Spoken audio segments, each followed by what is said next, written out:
సంగారెడ్డి జిల్లా పటాన్చెరు నియోజకవర్గం పరిధిలోని డాక్టర్ బిఆర్ అంబేద్కర్ విగ్రహం వద్ద బీఆర్ఎస్ పార్టీ నియోజకవర్గ కోఆర్డినేటర్ ఆదర్శ్ రెడ్డి ఆధ్వర్యంలో నల్ల మాస్క్ వేసుకుని భారీ నిరసన కార్యక్రమం నిర్వహించారు।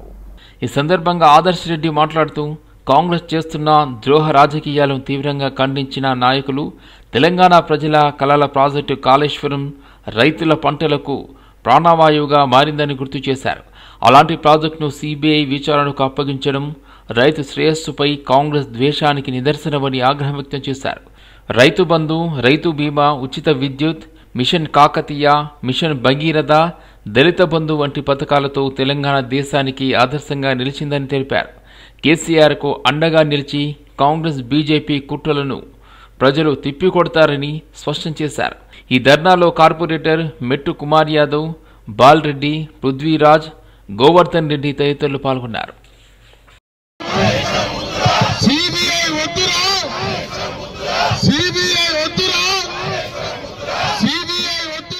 ఏదైతే ఘోష్ కమిషన్ ఉందో అది పిసిసి కమిషన్ అని చెప్పి బయట పడుతుందన్న భయంతో ఆయన మాట్లాడిన ప్రతి 2 నిమిషాలకోసారి ఒక మంత్రి లేవాలి। 33 సార్లు మొన్న అసెంబ్లీలో మన ప్రియతమ నాయకులు హరీష్ రావు గారు మాట్లాడుతుంటే మంత్రులందరూ ఆపడం జరిగింది। మరి మీరు అందరూ గమనించాలి, నిజంగానే ఘోష్ కమిటీ నిజమైతే మరి మొన్న అక్బరుద్దీన్ గారు అడిగిన ప్రశ్నలకు మరి రేవంత్ రెడ్డి గారు ఎందుకు ఆయన మరి తడపడరో మీరు అందరూ కూడా గమనించాలి। అక్బరుద్దీన్ గారు 3 మంచి ప్రశ్న అడగడం జరిగింది।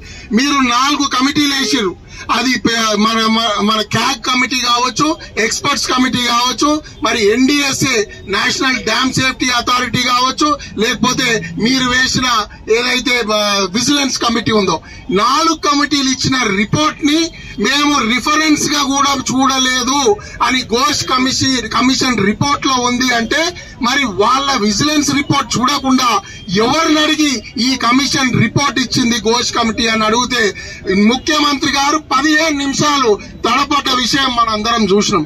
మరి నిజంగానే నిష్పక్షపాతంగా కక్షపూరితం కాకుండా మరి ఘోష్ కమిటీ వేసి దాని నివేదిక నిజంగానే ఇచ్చినట్టయితే మరి మొన్న ముఖ్యమంత్రి గారు ఎందుకు తడపడ్డారని చెప్పి మనం ఒక్కసారి ఆలోచించాలి। మరి నిజంగానే ఘోష్ కమిటీ కరెక్ట్ అయితే ఒక్క ఎల్ఎన్టీ తప్ప మిగతా ఒక్క కాంట్రాక్టర్ పేరు కూడా అందులో ఎందుకు మెన్షన్ చేయలేదో మనందరం ఒక్కసారి ఆలోచించాలి। మరి మన ప్రియతమ నాయకులు కేసీఆర్ గారు, అదే రకంగా హరీష్ రావు గారు వారు ఇచ్చిన ప్రతి ఒక్క రిపోర్ట్ కాళేశ్వరం ప్రాజెక్టుపై సిబిఐ విచారణకు ఆదేశాలు జారీ చేసిన నేపథ్యంలో వికారాబాద్ జిల్లాలోని బీఆర్ఎస్ పార్టీ శ్రేణులు, నేతలు, కార్యకర్తలు వినూత్న రీతిలో నిరసన తెలిపారు। జిల్లా అధ్యక్షుడు, మాజీ ఎమ్మెల్యే డాక్టర్ మెతుకు ఆనంద్ ఆధ్వర్యంలో జరిగిన ఈ కార్యక్రమంలో పెద్ద సంఖ్యలో బీఆర్ఎస్ నాయకులు పాల్గొన్నారు। ఈ సందర్భంగా మాజీ ఎమ్మెల్యే మెతుకు ఆనంద్ మాట్లాడుతూ పీసీ ఘోష్ కమిషన్ అమలు కమిషన్ కాదు, అది కాంగ్రెస్ పార్టీ వేసుకున్న పీసీ ఘోష్ కమిషన్ అన్నారు। బడే బాయ్ చోటే బాయ్ ఏక్ హై, కాళేశ్వరం రిపోర్ట్ ఫేక్ హై, తెలంగాణ మీద ఎన్ని దర్యాప్తులు చేసినా ఏది బయటపడదు అన్నారు మెతుకు ఆనంద్। ఇరిగేషన్ కు సంబంధించినటువంటి ఎగ్జిక్యూటివ్ ఇంజనీరు మహాదేవ్పూర్ లోపల ఒక కంప్లైంట్ ఇచ్చిండు। ఏమని కంప్లైంట్ ఇచ్చిండంటే ఇక్కడ పెద్ద శబ్దాలు వచ్చి పిల్లర్లు కుంగిపోయినాయి అనేటటువంటి కంప్లైంట్ ఎఫ్ఐఆర్ బుక్ అయి ఉన్నది। మరి ఇప్పుడు ఈ ఘోష్ కమిషన్ అనేటటువంటి పనికి మాలిన కమిషన్ ఒకటి ఉన్నది కదా, అది ఏం చేయాలి? మరి నిజంగా అందరినీ విచారించట్లో భాగంగా ఆడ సప్పుడు వచ్చిందంట, ఒక ఎఫ్ఐఆర్ అయ్యిందంట, మరి దాని ఎఫ్ఐఆర్ ఎంతవరకు ముందుకు పోయింది అనేటటువంటిది ఎంక్వైరీ చేయాలి కదా, కనీస బాధ్యత కదా। ఈ ఘోష్ కమిషన్ అనేటువంటి మూతి లేనోడు, ఈ ఘోషి ప్యాంట్ లేనోడు ఘోషి పెట్టుకొని వచ్చినట్టున్నది ఎటకారం చూస్తా అటువంటి వాటిని నిజంగా ఈ ప్రభుత్వం అనేటటువంటిది ఒక కంటిన్యూస్ ప్రాసెస్। ఒక ప్రభుత్వం పోతుంటే ఇంకొక ప్రభుత్వం వస్తుంటుంది, ఆ ప్రభుత్వం పోతే ఇంకో ప్రభుత్వం వస్తుంటుంది। ఇప్పుడు కాంగ్రెస్ ప్రభుత్వం ఉన్నప్పుడు కూడా వాళ్ళు కట్టినటువంటి కూడా కొన్ని కూలిపోతే మా బీఆర్ఎస్ ప్రభుత్వంలో వచ్చిన తర్వాత కూడా వాటిని అంతా సరిచేసి ప్రజలకందరికీ, రైతులకందరికీ నీళ్ళు ఇచ్చినాం। అంతేగాని మేము ఇట్లా బురద రాజకీయాలు చేయాలనేటటువంటి ఉద్దేశంతో కమిషన్లు వేసి కాలయాపన చేసి ఆ ప్రాజెక్టులన్నీ ఎండబెట్టలేదు। మరి ఈయన ఉద్దేశం ఏంది? ఇప్పుడు ఇందాక మా టౌన్ ప్రెసిడెంట్ గోపాల్ గారు చెప్పినట్టు కేసీఆర్ గారు ఆనవాళ్లు లేకుండా చేయాలని చెప్పి రేవంత్ రెడ్డి గారు ప్రయత్నం చేస్తున్నారు। ఇప్పుడు మనం ఏ మాట కామాట చెప్పుకుంటే నిజాం కట్టినటువంటి ఆ చెరువుల వల్లనే మనము ఇప్పుడు హైదరాబాద్ లోపల మంచినీళ్ళు తాగుతున్నామని చెప్పి చెప్పుకుంటాం.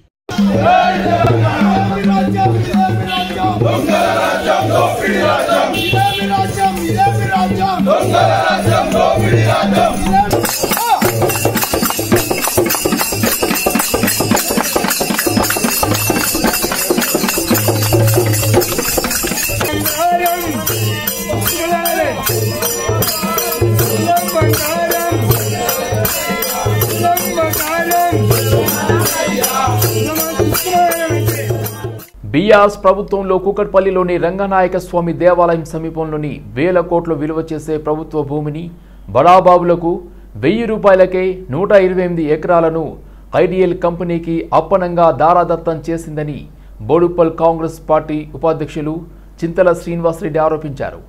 ఈ భూ కుంభకోణాన్ని రాష్ట్ర ప్రభుత్వం వెలికి తీసి ఆ భూమిని స్వాధీనపరుచుకొని బాధ్యులైన వారిపై చర్యలు తీసుకోవాలని ఆయన కోరారు. ఈ మేరకు సోమవారం బషీర్బాగ్ ప్రెస్ క్లబ్లో ఏర్పాటు చేసిన విలేకరుల సమావేశంలో ఆయన మాట్లాడారు. కుక్కట్పల్లిలో గ్రామ పరిధిలో సర్వే నెంబర్లు 627, 629, అదేవిధంగా 1011/1 ఇండియన్ డినోనేటర్ లిమిటెడ్ ప్రస్తుతం గల్ఫ్ ఆయిల్ కార్పొరేషన్ లిమిటెడ్ కంపెనీకి 2021లో మేడ్చల్ మల్కాజిగిరి జిల్లా కలెక్టర్ 1000 రూపాయలకు 128 ఎకరాల భూమిని సదరు కంపెనీకి సేల్స్ సర్టిఫికెట్ ఇచ్చారని వివరించారు. ఈ సేల్స్ సర్టిఫికెట్ ఆధారంగా చేసుకున్న జీవోసీల్ కంపెనీ స్వేర్ స్పేస్ ఇన్ఫ్రాసిటీకి 27 ఎకరాల 24 గుంటలు, హిందూజా ఎస్టేట్ ప్రైవేట్ లిమిటెడ్ 32 ఎకరాలు, యాగా అసోసియేట్స్ ప్రైవేట్ లిమిటెడ్లకు 5 ఎకరాల 24 గుంటలు విక్రయించారని ఆయన వెల్లడించారు. పెద్ద ల్యాండ్ నగరం నడిబొడ్డున మరి హైడ్రా కమిషనర్ గారికి కూడా పెట్టడం జరిగింది. మేము దీని మీద లోకాయుక్తకు జూన్ 27 తారీఖు రోజు లోకాయుక్తల కంప్లైంట్ ఇవ్వడం జరిగింది. కమిషనర్ గారికి ఆదేశాలు ఇచ్చారు. దీని మీద పూర్తి రిపోర్టు తయారు చేసి ఈ నెల 26 తారీఖు దాన్ని పూర్తిగా వివరాలు ఇవ్వాలని శ్రీశైల కమిషనర్ గారికి కూడా లోకాయుక్త జడ్జి గారు రాశారు. శ్రీశైల కమిషనర్ గారికి రాశారు. ఈ నెల 26 తారీఖున ఆ రిపోర్ట్ కూడా వస్తుంది. ఆ లోపు మరి ఇది అందరికీ తెలవాలే జరిగిన కుంభకోణం అని చెప్పి మేము ఈరోజు ఇక్కడ ప్రెస్ క్లబ్ లో కార్పొరేషన్ చేసుకున్నారన్న దాని నుంచే కన్వర్ట్ చేసుకున్నాడు. Industrial to non industrial land కింద కన్వర్షన్ చేసుకుని అయితే మన జిహెచ్ఎంసీకి పెట్టుకుంటే జిహెచ్ఎంసీ వాళ్ళు షాపింగ్ హాల్స్, కమర్షియల్ మన సినిమా హాల్స్, సాఫ్ట్వేర్ కంపెనీలు ఇవి పెట్టాలని చెప్పి కాపీ ఇచ్చారు. వాళ్ళు దాన్ని బేఖాతరు చేస్తూ వాళ్ళకి ఇష్టం వచ్చిన రీతిలో వాళ్ళ ప్రభుత్వం వాళ్ళ అధికారుల చేతిలో ఉన్నారని పెద్ద పెద్ద అపార్ట్మెంట్లు కట్టి మన రాష్ట్ర ఖజానాను, రాష్ట్ర భూమిని వారి సొంత జాగీర్ లాగా దుర్వినియోగం చేస్తూ తెలంగాణ రాష్ట్రాన్ని అప్పుల కుప్పగా మార్చిన వ్యక్తులు. కాబట్టి మన డబ్బులు మన హైదరాబాద్ నడబొడ్డున ఎత్తుకపోతుంటే మనం కళ్ళు మూసుకొని చూడడం ఎవరికి కూడా తెలంగాణ సమాజానికి అది మేలు జరగదు. దాని గురించే మేము కష్టపడి ఈ స్కామ్ను బయటికి తీసి లోకాయుక్తలో కాళేశ్వరంను సిబిఐకి అప్పగించడాన్ని వ్యతిరేకిస్తూ BRS working president KTR Medchal MLA Malla Reddy పిలుపు మేరకు మేడ్చల్ పట్టణంలోని జాతీయ రహదారిపై బీఆర్ఎస్ నాయకులు రాస్తారోక చేశారు. రేవంత్ రెడ్డి డౌన్ వద్దురా నాయన కాంగ్రెస్ పాలన, గణపతి పప్ప మోరియా, రేవంత్ రెడ్డి చోరియా, ఇదే మీ రాజ్యం, దొంగల రాజ్యం, దోపిడీ రాజ్యం అంటూ నినాదాలు చేస్తూ అంబేద్కర్ విగ్రహం నుండి పోలీస్ స్టేషన్ వరకు ర్యాలీ నిర్వహించారు.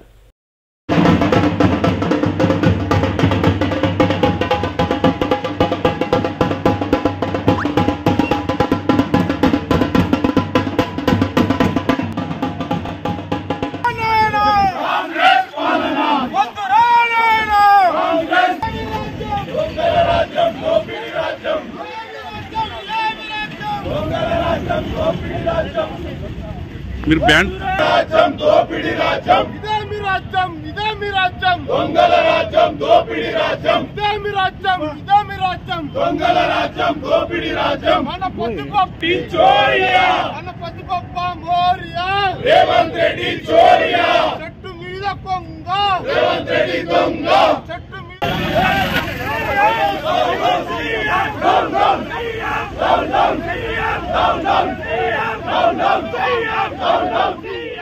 కాళేశ్వరం ప్రాజెక్టులో అవినీతి జరిగిందని సిబిఐ విచారణకు అప్పగించడంపై ఉప్పల్ చౌరస్తాలో బీఆర్ఎస్ నాయకులు ధర్నా నిర్వహించారు. కాళేశ్వరం ప్రాజెక్టు పైన అపర భగీరథుడు కేసీఆర్ పై కాంగ్రెస్ పార్టీ కుట్రలు చేస్తుందని, అందులో భాగంగా సిబిఐ విచారణకు ఆదేశించడంపై నిరసనగా ఉప్పల్ రింగ్ రోడ్లో బీఆర్ఎస్ నాయకులు భారీ సంఖ్యలో నిరసన తెలిపి ధర్నా చేశారు. పాల్గొన్న ఉప్పల్ ఎమ్మెల్యే బండారు లక్ష్మారెడ్డి, బీఆర్ఎస్ సీనియర్ నాయకులు రాగిడి లక్ష్మారెడ్డి కాంగ్రెస్ పార్టీ హామీలు అమలు చేయకుండా డైవర్షన్ పాలిటిక్స్ చేస్తున్నారని ఆరోపించారు.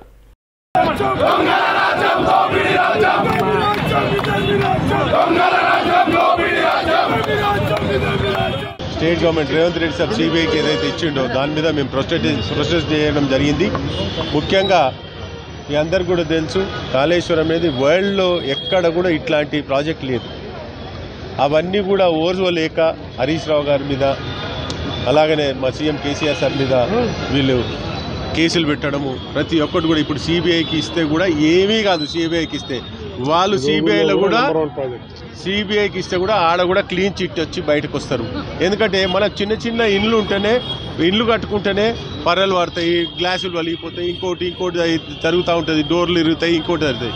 అట్లాంటి చిన్న ప్రాబ్లం సాల్వ్ చేస్తే అయిపోయేదానికి వీళ్ళు దీనికి పెద్ద పేరు వచ్చింది కేసీఆర్ గారికి అనే ఉద్దేశంతో ఈరోజు వీళ్ళు అన్ని కష్టాలన్నీ పెడతా ఉన్నారు. కాళేశ్వరం ప్రాజెక్ట్ అనేది ప్రపంచం చెప్పుకుంటుంది, కానీ ఈ ప్రభుత్వము రైతులకు నీళ్ళు ఇవ్వకుండా మరి 20 నెలల నుంచి వెళ్ళి మరి రైతాంగాన్ని అంతా నాశనం చేసుకుంటూ, డైవర్ట్ పాలిటిక్స్ చేసుకుంటూ మరి రైతులను మోసం చేస్తుంది. చిన్న ప్రాబ్లం అయింది. ఎక్కడే కానీ, దేశంలో కాదు ప్రపంచంలో ఎక్కడే కానీ ప్రాజెక్టు కట్టినప్పుడు చిన్న తప్పులు జరుగుతాయి. మరి చిన్న పిల్లర్ కూలిపోయినంత మాత్రాన మరి ఈ రోజున ఈ కాంగ్రెస్ పార్టీ వాళ్ళు దాన్ని పెద్ద విషయం చేసి మరి రచ్చ చేయడము, దాన్ని సిబిఐకి మరి అప్పచెప్తామని చెప్పి బెదిరియడము, ఇదంతా కూడా రాష్ట్ర ప్రజలని మోసం చేస్తున్నారు. అట్లే మరి కేసీఆర్ గారు అంత పెద్ద ప్రాజెక్ట్ కడితే ప్రజల్లో తప్పుగా తీసుకుపోవాలనే దురుద్దేశంతో చేస్తున్నారు. మరి ఇంకో విషయానికి వస్తే ఈ రోజున మరి కాంగ్రెస్ పార్టీ వాళ్ళు ఏం చేసారు, మరి 420 గ్యారెంటీల సంగతి ఏంది ప్రజలకు. సోమాజిగూడలోని హోటల్ కత్రియాలో Mrs Belleza Telangana grand finale season 2 వేడుక ఘనంగా జరిగింది. రిటైర్డ్ డిస్ట్రిక్ట్ జడ్జి నేరెల్లా మల్యాద్రితో కలిసి బెలేజా వ్యవస్థాపకులు Vandana Dasari, Miss India Asia Pacific socialite Sudha Jain, team మెంబర్లు గుర్జిత్, అదేవిధంగా నమ్రిత్ అడ్వకేట్ జ్యోతి ప్రజ్వలన చేసి కార్యక్రమాన్ని ప్రారంభించారు. ఈ ఈవెంట్లో డాక్టర్లు, ఐటీ ఎంప్లాయీస్, ఫ్యాషన్ డిజైనర్లు, ఔత్సాహిక మోడల్స్, హౌస్ వైఫ్స్తో పాటు విభిన్న రంగాలకు చెందిన 20 మంది ఫైనలిస్టులు పోటీ పడ్డారు. మిస్ కేటగిరీ విజేతగా కావ్యాంజలి, ఫస్ట్ రన్నరప్గా కందకట్ల ప్రత్యూష, సెకండ్ రన్నరప్ జానకీదేవి నిలవగా, మిసెస్ కేటగిరీ విజేతగా Indira Devi, first runner-up Nikhila Reddy, second రన్నరప్గా ఆవుల రేవతి నిలిచారు. There is a flow which will go forever. It's a part of our culture to respect women and give empowerment in all fields, not only in one field. So I congratulate all of you and the participants and the team who are working on the back of Sudha Jain and others. I hope and I feel strongly that they will continue these passion programs in future also. We want your involvement. Yeah.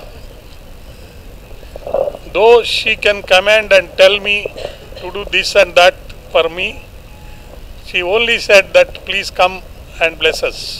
That is the greatness of her. So Sudha Jain, wherever she is, I will be with her and after you select the number 1, 2, 3, we will take them. Yeah.